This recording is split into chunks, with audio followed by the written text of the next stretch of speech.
আমরা এক বিশাল মহাবিশ্বের ছোট্ট একটা গ্রহের বাসিন্দা, আর সেই গ্রহের মধ্যে কোনো এক ছোট জায়গা থেকে আমরা পুরো বিশ্বটাকে জানার চেষ্টা করি প্রতি মুহূর্তে। আজ আমরা সেই রকমই কিছু তথ্য জানবো, কোনো এক অজানা বিষয়। আপনি তৈরি তো? তাহলে চলুন শুরু করা যাক। আজ আমরা জানবো মহাবিশ্বের সব থেকে বড় নক্ষত্রের সম্পর্কে। আপনার কল্পনারও বাইরে এই গ্রহটি এত বড়। আমরা তো সূর্যের কথা জানি, আমাদের সূর্যের ভেতরে 1.3 মিলিয়ন পুরো পৃথিবী ফিট হয়ে যাবে। বুঝতেই পারছেন তাহলে সূর্যের আকার। আজ আমরা যে গ্রহের ব্যাপারে জানবো সেই নক্ষত্রের আকার এতটাই বড় যে সেই নক্ষত্রের মধ্যে 9.3 বিলিয়ন সূর্য ফিট হয়ে যাবে। এটি মিল্কওয়ে গ্যালাক্সির সব থেকে বড় নক্ষত্র। কি বলেন তো অবাক? এবার জানা যাক সেই স্পেশাল নক্ষত্রের কথা। সেই নক্ষত্রের নাম VI ক্যানিস মেজরিস। এটি বৃহত্তম পরিচিত নক্ষত্রগুলির মধ্যে একটি, সবচেয়ে আলোকিত এবং বিশাল লাল সুপার জায়েন্টগুলির মধ্যে একটি, এবং মিল্কওয়ে গ্যালাক্সির সবচেয়ে আলোকিত নক্ষত্রগুলির মধ্যে একটি। আপনার হয়তো মনে হতেই পারে, এত বড় যখন নক্ষত্র তাহলে নিশ্চয়ই আমরা পৃথিবী থেকে এটাকে দেখতেই পাবো। তবে আপনাকে বলে রাখি, একদমই না। এটি খালি চোখে দেখতে পাওয়া একেবারে অসম্ভব। আর আমার মতো কিছু মানুষের কথা তো ছেড়েই দিন, যারা বাসের নাম্বারই খালি চোখে দেখতে পায় না, তারা আবার খালি চোখে তারা দেখবে।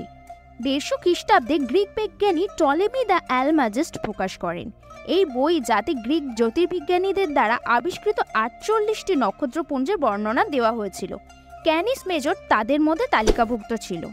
নক্ষত্রটি আমাদের পৃথিবী থেকে 1.2 কিলোপারসেক দূরে অবস্থিত।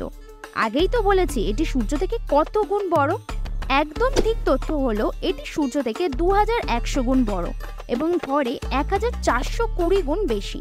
যদি VI ক্যানিস মেজরিসকে সৌরজগতের মাঝখানে রেখে দিই, তাহলে এই নক্ষত্রটা এত বড় যে আমাদের গ্রহ শনির অবস্থানের জায়গায় সেটা নিয়ে চলে যাবে। মানে আপনি বুঝতেই পারছেন যে সূর্য থেকে পুরো শনি পর্যন্ত এতটা জায়গা জুড়ে এই নক্ষত্রের অবস্থান।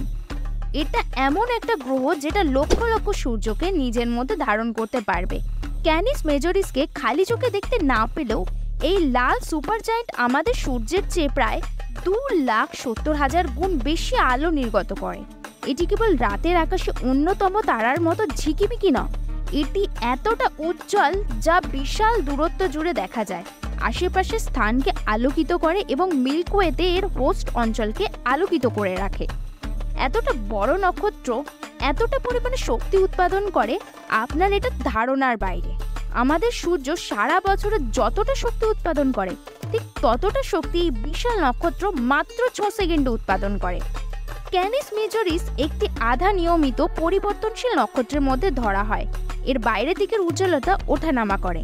এই পরিবর্তনশীলতা রহস্যের একটি কারণ আছে বলে বৈজ্ঞানিকরা মনে করে, তবে সেই সম্পর্কে এখনও ঠিকভাবে জানা যায়নি।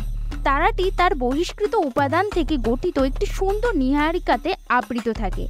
গ্যাস এবং ধূলিকণার এই মেঘটি কার্বন এবং অক্সিজেনের মতো উপাদানে সমৃদ্ধ। একটি অত্যাশ্চর্য চাক্ষুষ দৃশ্য তৈরি করে, যা জ্যোতির্বিজ্ঞানীরা মহাবিশ্বের নাক্ষত্রিক বিবর্তন এবং পদার্থের জীবনচক্র সম্পর্কে জানতে সাহায্য করছে। যখন VI ক্যানিস মেজরিস তার জীবনের শেষ প্রান্তে পৌঁছাবে, তখন এটি একটি সুপারনোভা হিসাবে বিস্ফোরিত হবে। একটি বিপর্যয়মূলক ঘটনা যা একটি সংক্ষিপ্ত সময়ের জন্য সমগ্র ছায়াপথে ছড়িয়ে যেতে পারে। এই বিস্ফোরণটি মহাকাশ জুড়ে উপাদানগুলিকে ছড়িয়ে দেবে। এর জন্য তৈরি হবে নতুন তারা এবং গ্রহ গঠনের একটা গুরুত্বপূর্ণ ভূমিকা এটা পালন করবে। নিশ্চিত করবে যে মহাজাগতিক সৃষ্টির চক্র অব্যাহত থাকে। তখন তৈরি হবে আর একটা মহাবিশ্ব, কিন্তু সেটা নাও হতে পারে। বিস্ফোরণের পরে একটি ব্ল্যাক হোলে ভেঙে পড়তে পারে এটি। এইরকমই ইন্টারেস্টিং ফ্যাক্টস জানার জন্য চ্যানেলটাকে সাবস্ক্রাইব করুন, সাথে লাইক আর শেয়ার করা ভুলবেন না।